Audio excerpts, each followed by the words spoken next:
Hi guys.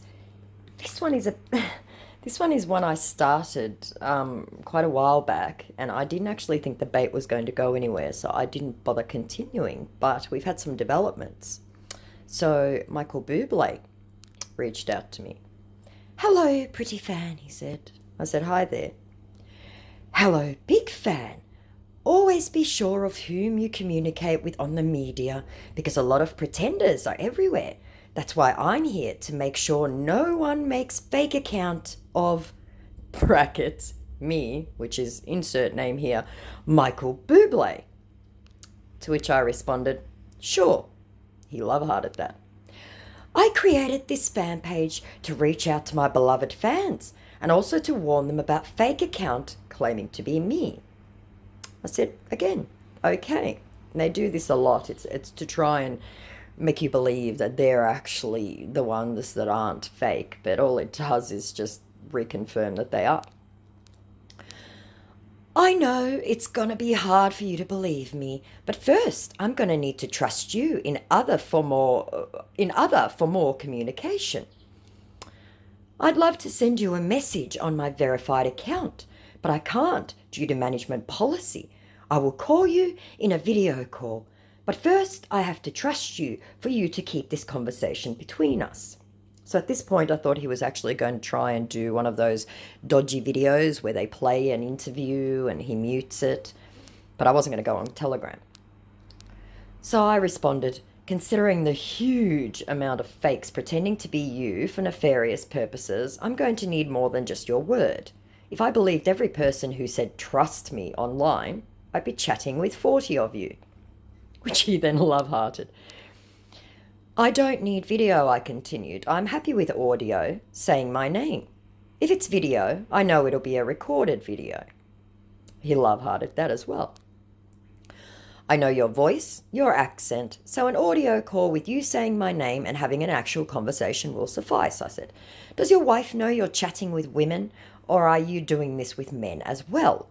Which he just love-hearted, but didn't bother to actually address. "I'll video call you on Telegram due to the fact that I cannot use Instagram for call because it's private and no one must know, because apparently our calls on this particular Instagram profile are not private." "I don't do Telegram," I said.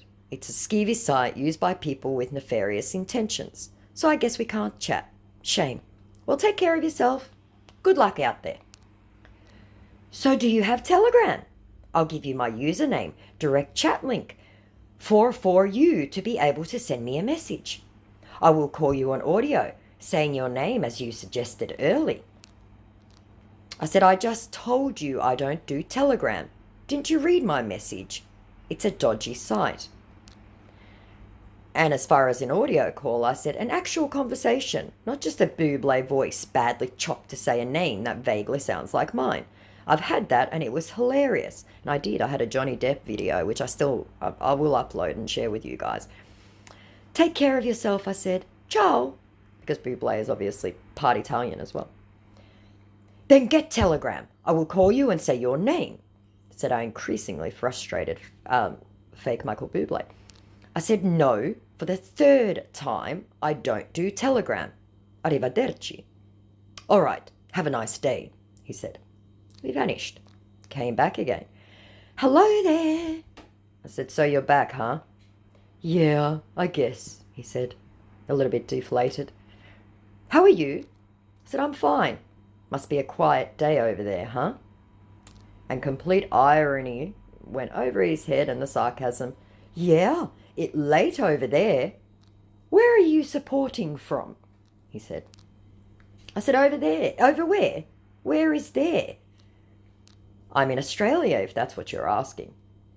"Nice. How is the weather over there?" "It's cold. It's winter, though the sun is out." "All right. The sun can be deceiving during the winter. It's still so chilly outside," said our scammer, who is technically supposed to be in an area of the world where it's summer. I said, "Yes, it is today." "I'm glad we can agree on that. How are you keeping warm?" I said, "You're glad that we can agree that it's cold in winter?" And on how I'm keeping warm, I said, "Clothes." To which he said, "Ha ha, yeah." I went, "Ha ha." And to close, our idiot replied, "That's a good point. Layering clothes is one of the best ways to stay warm during the winter." And to my ha ha, he says, "So what have you been up to?" I said, "Working, like everyone else." I don't get you.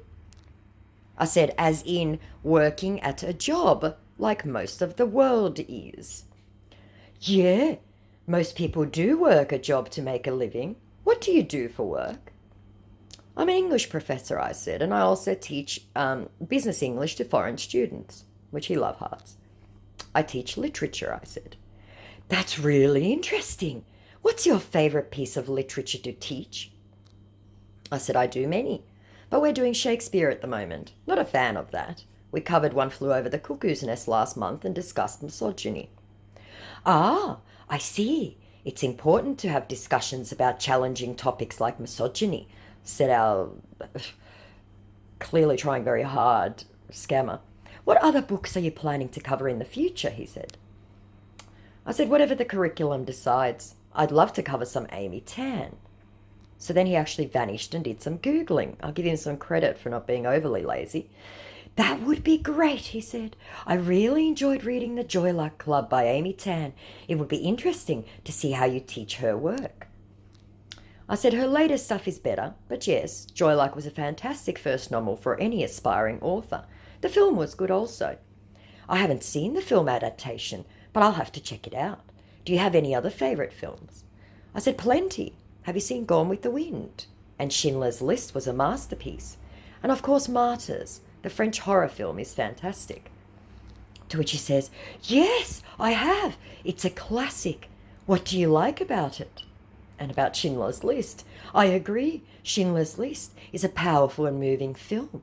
What other films do you think are masterpieces?" And to Martyrs, he said, "I haven't seen that one, but I'll have to check it out. Do you have any other favourite horror films?" I said, "I love horror. Anything good, really. What about you?" "I'm not really a fan of horror, to be honest," he said. "I prefer comedies and dramas." I said, "Cool. Shaun of the Dead was hilarious." "I completely agree. It's a great horror comedy. Do you have any other favourite comedies?" I said, "Tell me some of yours." I wanted to make this one work for it. "I'm a big fan of the Grand Budapest Hotel, The Big Lebowski, and Napoleon Dynamite. What do you think of those movies?" I said, "I've only seen Napoleon. I haven't seen the others." I have, actually. Great films. "You should definitely check them out if you get a chance. They're all really funny and unique." I said, "I might do that sometime." "Great! Let me know what you think if you end up watching them." I said, "Sure." So now our scammer has just assumed that this part is over, that difficult part is over, building a connection. And unlike the love part, he's tried to use movies. So he then sends me a link to his Telegram. "Here is my Telegram. Direct link. Send me a message so we could talk more if you don't mind." And I, on purpose, absolutely misunderstood that and said, "That's nice. I've got your music already," which he then love hearts inexplicably. "Don't you have promoters to push your stuff online?" he said. "Can we talk more on Telegram?" he said. "Thanks for your support." I said, "No, I hate that site. It's so skeevy." "Is okay. I respect your decision. Which will you suggest?" I decided to ignore him. He was frankly just annoying me. "Hello there." To which I responded, "Hi." "Hello. Miss you. How are you doing?" I said, "I'm fine. At work. ATM, meaning at the moment." "ATM?" he says. "You have not texted me in Telegram. Why?" I said, "At the moment." Common English/American term. And in response to Telegram, I said, "I already told you. Look back at the conversation." "So what app are you on?" he said. "Oh, nice." Around ATM. "How is it going? Hope he's going just fine." And I gave up. And then I posted a funny story. I think it was actually Robbie Williams who'd put it out around star signs. "Hello there." I ignored it. I said, "Good morning," the next day. "Morning, how are you? Have you had your breakfast? Here is a cup of coffee." I said, "Oh, thanks. No, it's 6 a.m. here, so I'll eat later at the office." "You're back home in Canada, I see." "Oh, all right, haha, I forgot. It's different timing." Which, I don't know what he was thinking, because he actually did get me in the morning. And in response to being in Canada, "Yeah. What are your work hours?" Now, this is so that he can then find out the best times to contact his clients/victims. I said, "They vary. Some days I only have a few lectures, and on others I have many. I have a short day today." "Interesting."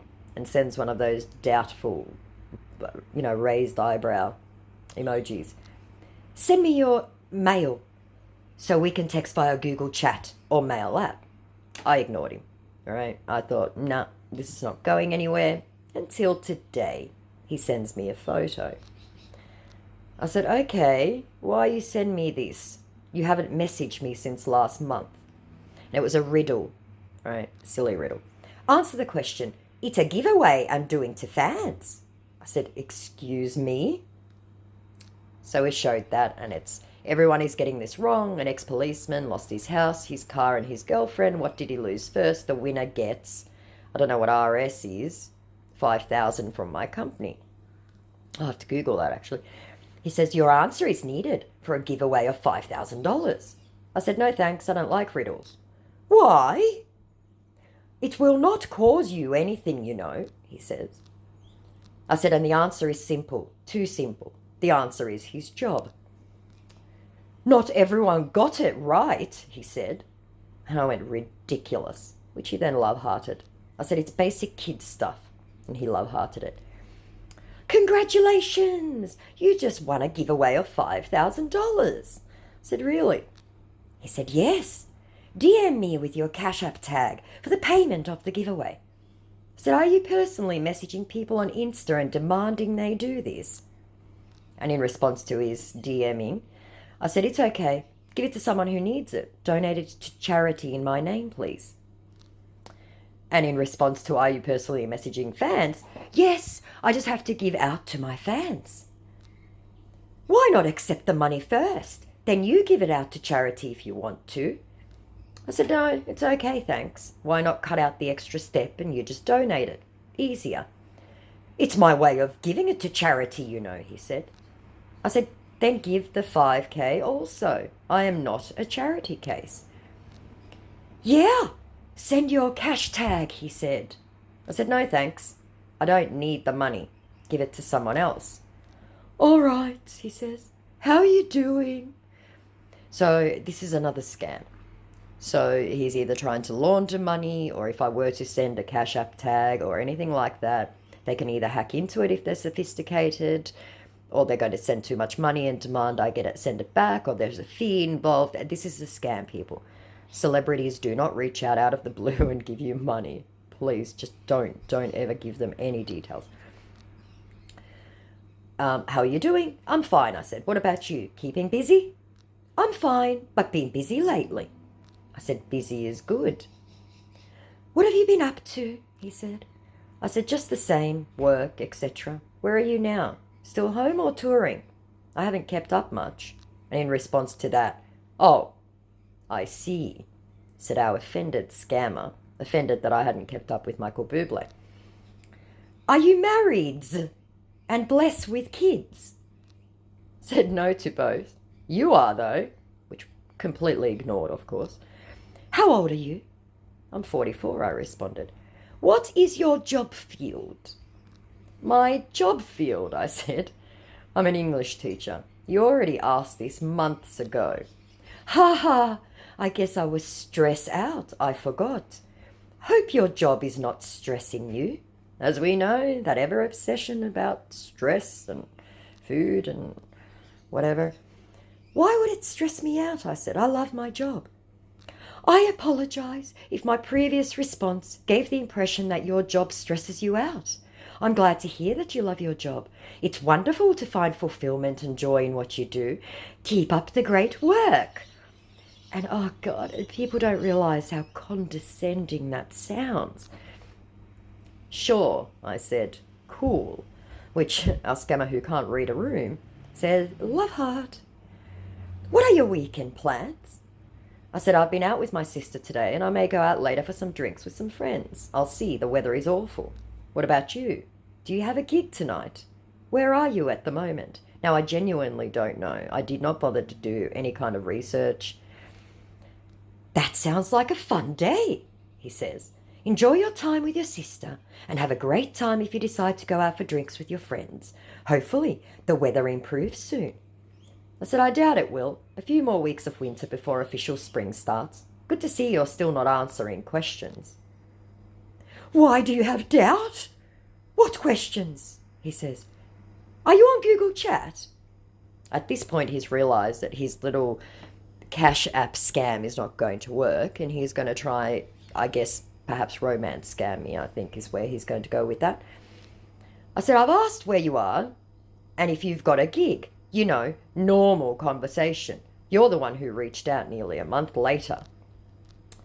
And then it's, are you on Google Chat? I said, we've gone through this. Yes, I am. I refused to do your dodgy telegram, no matter how pushy you were, so you went away sulking. To which he completely ignored that part and said, text me your mail. Let's talk on Google Chat then. And then when I said, normal conversation, he went, oh, yeah. I said, will you actually engage in a real conversation there rather than ask me if I've eaten? And threw in my email address. And to his, and yeah, I said, and? I text you on Google Chat already, he said. I said, so do me a favour before you message me. Read back on our whole chat, yeah?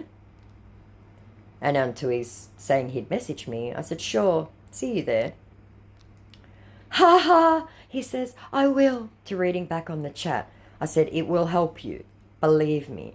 So he has messaged me on Google Chat, so we'll see where this one goes. I've got a weird feeling this is going to be super boring and I'll probably won't continue it unless he gets to another scam quickly. Bye.